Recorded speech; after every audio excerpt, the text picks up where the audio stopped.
পাইপলাইনে বাড়ছে শক্তি, আরও 5 বাংলাদেশি বংশোদ্ভূত খেলোয়াড় আসছেন বাংলাদেশ দলে।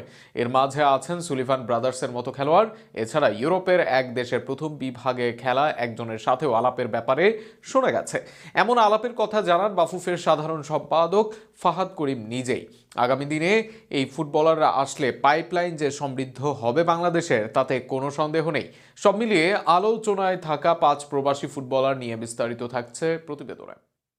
হামজা এসে বদলে দিয়েছেন ফুটবলার চিত্র। তার পথ ধরে সুমিত এসেছেন কিউবা, ফাহমিদুল জায়ানের মতো তরুণ প্রতিভা। বয়স ভিত্তিক পর্যায়ে মাতিয়ে গিয়েছেন ইব্রাহিম নওয়াজ, ক্যাসপার হক, বিতুসুফ চাকমারা। এর বাইরে জায়ান হাকিম, ট্রেভর ইসলামদের মতো নাম্বার 9 নিয়ে আছে আলোচনা। তবে এখানেই থেমে থাকতে চায় না বাফুফে। বর্তমানে আরো 5 ফুটবলারের সাথে আলাপ করেছে বাংলাদেশ ফুটবল ফেডারেশন। এই আলাপের কথা জানান বাফুফের সাধারণ সম্পাদক ফাহাদ করিম নিজেই। এর সাথে ফাহাদ কারো নাম খোলাসা না করলেও ইঙ্গিত দিয়ে রাখেন একাধিক ফুটবলার নিয়ে। আর সেখানে ফাহাদ আমেরিকান 3 জন ফুটবলারের নাম উল্লেখ করেন। বর্তমানে আলোচনায় আছেন আমেরিকান 2 ভাই রেনান ও ডেকলান সুলিভান। বর্তমানে ফিলাডেলফিয়া একাডেমি থেকে ইউনিভার্সিটি লিগে গিয়েছেন এই 2 ফুটবলার।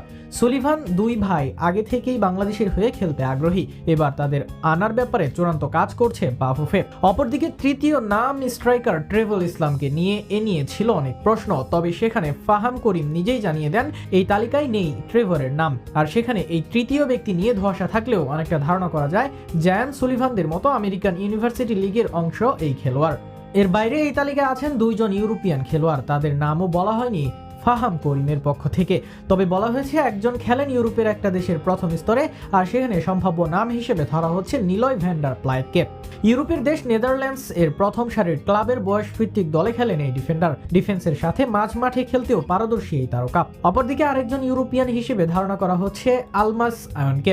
নরওয়ের তৃতীয় স্তরের ক্লাবে খেলে থাকেন আলমাস। এদের সাথে জ্যাক ডুরান্ট, ইউসুফ আহমেদের থাকার কথাও শোনা যাচ্ছে জোরে সোরে। সব মিলিয়ে যারাই আসুক, পাইপলাইনের শক্তি বাড়বে সন্দেহ নেই। একই সাথে দেশি ফুটবলারদের দেবে ভালো করার প্রতিযোগিতা। তাতে যে এগিয়ে যাবে দেশের ফুটবলই, এ বিষয়ে নেই সন্দেহ।